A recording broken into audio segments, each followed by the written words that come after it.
How to change your email address on Shopify, easy and quick. Hello guys, in today's video I'm gonna show you how to change it. First open your browser,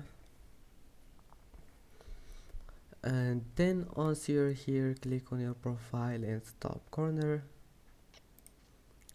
and now click this one here, manage account, and that's it. Here you will find your profile details.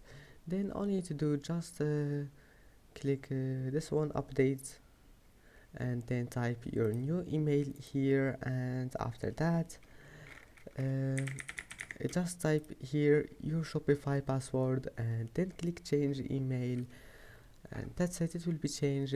I hope that can help you, and that's it for today's video. If you like this video, please don't forget to like, and don't forget to subscribe, and see you in the next video.